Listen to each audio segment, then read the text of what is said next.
ഞായർ പള്ളിക്കൂടത്തിലെ എൻ്റെ കൊച്ചു കൂട്ടുകാർക്ക് ക്രിസ്തുവേശുവിൽ സ്നേഹവന്ദനം. പ്രിയപ്പെട്ട കുഞ്ഞുങ്ങളെ, പുറപ്പാടിൻ്റെ വഴികളിലെ നാഴികക്കല്ലുകൾ, പുറപ്പാടിൻ്റെ വഴികളിലെ നാഴികക്കല്ലുകൾ, the milestones on the way of Exodus. The milestones on the way of Exodus എന്നുള്ളതാണ് ഇംഗ്ലീഷിലെ അതിൻ്റെ തലക്കെട്ട്.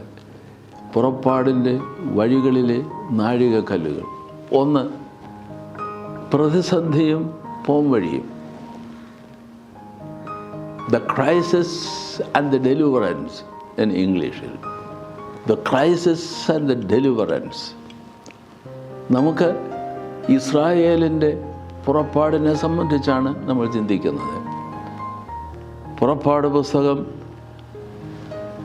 14-ാം അധ്യായം നമുക്ക് പ്രത്യേകമായി അതിൻ്റെ അടിസ്ഥാന വേദഭാഗമായി നമുക്ക് സ്വീകരിക്കാം. 15-ാം അധ്യായം തീർച്ചയായിട്ടും അതോടൊപ്പമുണ്ട്. The crisis and the deliverance. പ്രതിസന്ധിയും അതിൽ നിന്നുള്ള വിടുതലും അതിൻ്റെ പോംവഴിയും എന്നുള്ളതാണ്. എന്തായിരുന്നു പ്രതിസന്ധി? ഇസ്രായേൽ ജനം മിസ്രൈമിൽ നിന്ന്, ഈജിപ്തിൽ നിന്ന് യാത്ര പുറപ്പെട്ടു. മോശയാണ് അവരെ നയിച്ചത്. ദൈവ സാന്നിധ്യത്തിൻ്റെ മേഘസ്തംഭവും അഗ്നിസ്തംഭവും അവർക്ക് വഴികാട്ടിയായി, ദൈവം നായകനായി, നടത്തിപ്പുകാരനായി ഉണ്ട്. കഴിഞ്ഞ പാഠത്തിൽ നമ്മൾ ശ്രദ്ധിച്ചതാണ്. തീർച്ചയായും ദൈവ സാന്നിധ്യമുണ്ട്. ആ ദൈവ സാന്നിധ്യത്തിൻ്റെ പ്രതീകമായി ദൈവപുരുഷനായ മോശയും. എന്നാൽ ഓരോ ഘട്ടത്തിലും പ്രതിസന്ധികൾ അഭിമുഖീകരിക്കുന്നുണ്ട്. അതിനുള്ള പോംവഴിയും ദൈവം തന്നെ ദൈവപുരുഷനായ മോശയിലൂടെ ഇസ്രായേൽ ജനങ്ങൾക്ക് നൽകുന്നതായി നാം കാണുന്നുണ്ട്. എന്താണ് ഈ പുറപ്പാടിൻ്റെ വഴികളിലെ ആദ്യത്തെ പ്രതിസന്ധി? അവർ മിസ്രൈമിൽ നിന്ന് പുറപ്പെട്ടു. ചെങ്കടലിൻ്റെ കരയിലോളം എത്തി. അവർ അവിടെ ഒരു സ്ഥലത്ത് പീഹഹീരത്ത് എന്ന് പറയുന്ന സ്ഥലത്ത് പാളയമിറങ്ങി. ചെങ്കടലിൻ്റെ ഓരത്താണ് അവർ പാളയമിറങ്ങുന്നത്. അപ്പോൾ ഫറവോ, മിസ്രൈമിൻ്റെ അധിപതി, രാജാവ്, ഇസ്രായേൽക്കാരെ ബന്ധനത്തിലാക്കി തിരികെ കൊണ്ടുപോകുന്നതിന് ഒരു വലിയ സൈന്യത്തെ അവർക്ക് പിറകെ അയക്കുകയാണ്. ഇതിനോട് പോരാടുവാൻ അവർക്ക് കഴിയില്ല. 600 വേദപുസ്തകത്തിൽ പറഞ്ഞിരിക്കുന്ന പ്രകാരം 600 രഥങ്ങൾ, അതിന് ചേരുന്ന സംവിധാനങ്ങൾ എല്ലാം, അവരെല്ലാം പടയാളികളാണ്, പടക്കോപ്പുകളോടുകൂടെയാണ്. ഇസ്രായേൽ ജനം സാധാരണ ജനം. അവർക്ക് ആയുധങ്ങളില്ല, ആയുധ പരിശീലനമില്ല.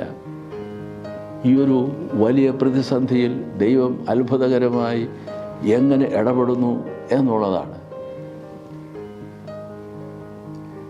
ഒരു വലിയ ചൊല്ലുണ്ടല്ലോ ഇംഗ്ലീഷിൽ, ഒരു നമ്മൾ സാധാരണ പറയുന്ന ഒരു പ്രയോഗമുണ്ടല്ലോ, the devil and the deep sea എന്ന്. ഞാൻ പറയും, ഇംഗ്ലീഷിലെ the devil and the deep sea എന്ന പ്രയോഗം തന്നെ ഉണ്ടായിരിക്കുന്നത് പുറപ്പാട് പുസ്തകം 14-ാം അധ്യായത്തിലെ പശ്ചാത്തലത്തിലാണ്.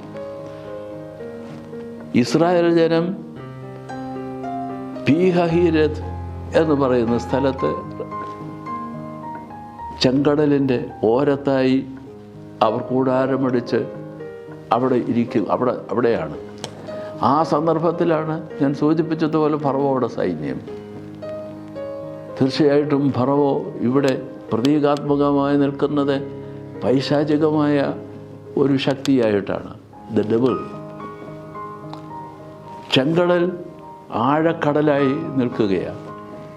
ഇസ്രായേലിൻ്റെ ഈ പ്രതിസന്ധിയിൽ, ഈ ക്രൈസിസിൽ എങ്ങനെയാണ് ദൈവത്തിൻ്റെ അത്ഭുതകരമായ രക്ഷയുണ്ടാവുക?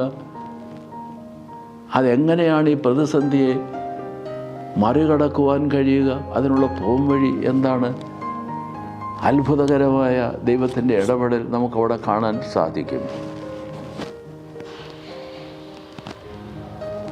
ഇങ്ങനെ വിഷമിക്കുന്ന സന്ദർഭത്തിൽ പുറപ്പാട് പുസ്തകം 14-ാം അധ്യായം 13-14 വാക്യങ്ങളിൽ പറയുന്നത് പോലെ, ഭയപ്പെടണ്ട, ഉറച്ചു നിൽപ്പീൻ, യഹോവ നിങ്ങൾക്ക് വേണ്ടി യുദ്ധം ചെയ്യും, അക്കാരണത്താൽ നിങ്ങൾ മൗനമായിരിപ്പീൻ. ഭയപ്പെടണ്ട, നിങ്ങൾ ഉറച്ചു നിൽപ്പീൻ. Be firm, fear not and be firm. Why? Because God will fight on your behalf എന്നാണ്. Therefore, be silent and watch how God is going to interfere in your life and deliver you from the crisis.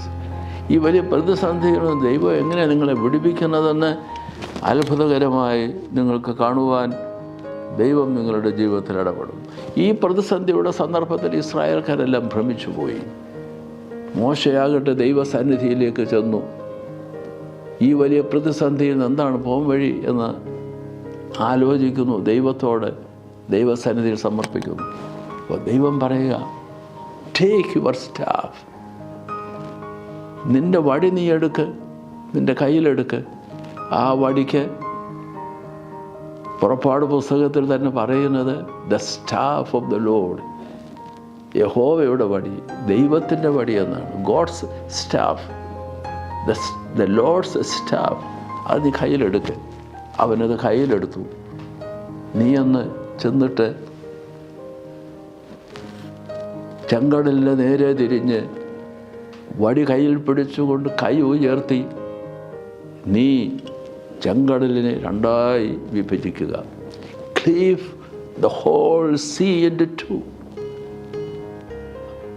മോശ ദൈവത്തിൻ്റെ വടിയെടുത്ത് കയ്യിൽ പിടിച്ചിട്ട് കടലിന് നേരെ തിരിഞ്ഞ് അതിനെ വിഭജിക്കുകയാണ്. മതിലുകൾ പോലെ നിന്നുവെന്നാണ്. രണ്ട് മതിലായി, മതിലുകൾ പോലെ നിന്നു.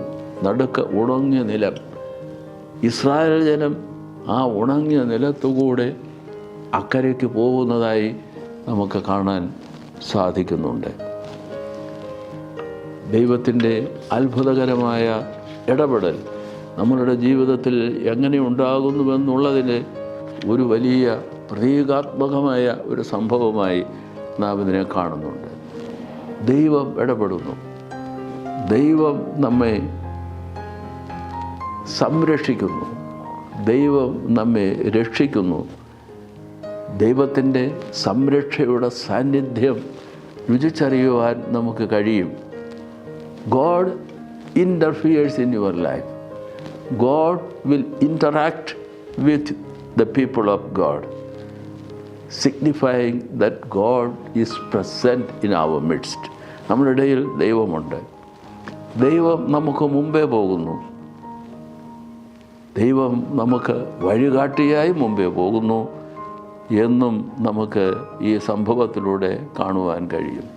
ഇസ്രായേൽ ജനം ദൈവത്തിൻ്റെ ഈ മഹാപ്രവൃത്തി കണ്ടു എന്ന് പ്രത്യേകമായി പുറപ്പാട് പുസ്തകം 14-ാം അധ്യായത്തിൽ പ്രത്യേകമായി രേഖപ്പെടുത്തുന്നുണ്ട്. ദൈവത്തിൻ്റെ മഹാപ്രവൃത്തി, the great work of God, the great power of God എന്നും ഇംഗ്ലീഷിൽ രേഖപ്പെടുത്തുന്നുണ്ട്. പ്രിയമുള്ള കുഞ്ഞുങ്ങളെ, യഹോവയെ ഭയപ്പെട്ടുകൊള്ളണം. യഹോവയിൽ നാം വിശ്വസിച്ചു കൊള്ളണം. പുറപ്പാട് പുസ്തകം 14-ാം അധ്യായം 31-ാം വാക്യത്തിൽ പറയുകയാണ്, ജനം യഹോവയെ ഭയപ്പെട്ടു. The people feared the Lord. യഹോവയിലും അവൻ്റെ ദാസനായ മോശയിലും വിശ്വസിച്ചു. They put their faith in God and His servant. ശ്രദ്ധേയമായൊരു വാക്യമാണ് പുറപ്പാട് പുസ്തകം 14-ാം അധ്യായം 31-ാം വാക്യം. ഏറ്റവും ഒടുവിലായി 15-ാം അധ്യായം 1-2 വാക്യങ്ങൾ മോശയും ഇസ്രായേൽ ജനവും ഒന്നു ചേർന്ന് ദൈവത്തിൻ്റെ അത്ഭുതകരമായ ഒരു പ്രതിസന്ധിയിൽ ദൈവം എങ്ങനെ നമ്മളെ ഇടപെട്ട് വിടുവിക്കുന്നു, അതിൻ്റെ മഹാസന്തോഷം എങ്ങനെയാണ് മോശയും ഇസ്രായേൽ ജനവും പ്രകാശിപ്പിക്കുന്നത് എന്ന് കാണാൻ നോക്കും. ഞാൻ യഹോവയ്ക്ക് പാട്ടുപാടും. I will sing song to the Lord. എൻ്റെ ബലവും എൻ്റെ ഗീതവും യഹോവയത്രേ. He is my strength and my song. അവൻ എനിക്ക് രക്ഷയായി തീർന്നു. He has become my salvation. He is my God and I will praise him എന്നാണ്. അവൻ എൻ്റെ ദൈവം, ഞാൻ അവന് സ്തുതി പാടും എന്നാണ്. 15-ാം അധ്യായം മുഴുവനും ഒരു ഗാനമാണ്. ദൈവത്തിൻ്റെ അത്ഭുതകരമായ വിടുതൽ സന്തോഷിക്കുന്ന ദൈവമക്കൾ എങ്ങനെ ദൈവത്തെ സ്തോത്രം ചെയ്യുന്നുവെന്നുള്ളതിൻ്റെ ഒരു ഉദാഹരണം നമുക്കവിടെ കാണാൻ സാധിക്കും. കുഞ്ഞുങ്ങളെ, ദൈവം നമ്മോടുകൂടെയുണ്ട്. അവനിൽ നമ്മൾ ആശ്രയിക്കുന്നുവെങ്കിൽ ദൈവമക്കളെ ദൈവം സംരക്ഷിക്കും. പ്രതിസന്ധിയിൽ അവൻ പോംവഴി തരും. അവൻ വിടുതലിൻ്റെ ദൈവമായ the God of deliverance, the God of salvation, അത് നമുക്ക് നമ്മളുടെ ജീവിതത്തിൽ രുചിച്ചറിയുവാൻ സംഗതിയാകും എന്നുള്ളതാണ് ഈ പുറപ്പാടിൻ്റെ വഴിയിലെ ദ ഫസ്റ്റ് മൈൽ സ്റ്റോൺ എന്ന് പറയാം. ആദ്യത്തെ വലിയ നാഴികക്കല്ല്, പുറപ്പാടിൻ്റെ വഴിയിലെ ആദ്യത്തെ നാഴികക്കല്ലാണ്. എങ്ങനെയാണ് between the devil and the deep sea, ചെകുത്താനും ചെങ്കടലിനും നടുവിൽ ഒരു പ്രതിസന്ധിയിലായിരിക്കുന്ന ദൈവജനത്തെ എങ്ങനെയാണ് ദൈവം അത്ഭുതകരമായി തിരുസാന്നിധ്യത്താൽ വിടുവിക്കുന്നതെന്ന് നമ്മളെ വലിയ പാഠമായി പഠിക്കുകയാണ് ഈ ഞായറാഴ്ച. ഞങ്ങളെ ഒന്നുകൂടെ പുറപ്പാട് പുസ്തകം 14-ാം അധ്യായം വായിക്കണം, ധ്യാനിക്കണം. നമ്മളുടെ ജീവിതത്തിൽ ദൈവം എപ്പോഴും പോംവഴി പറഞ്ഞു തരുന്നവനായി, വഴി കാട്ടുന്നവനായി എപ്പോഴും ഉണ്ടാവണം. ദൈവത്തിൻ്റെ കൃപ നാം എല്ലാവരിലും എപ്പോഴും ഉണ്ടായിരിക്കുമാറാണ്.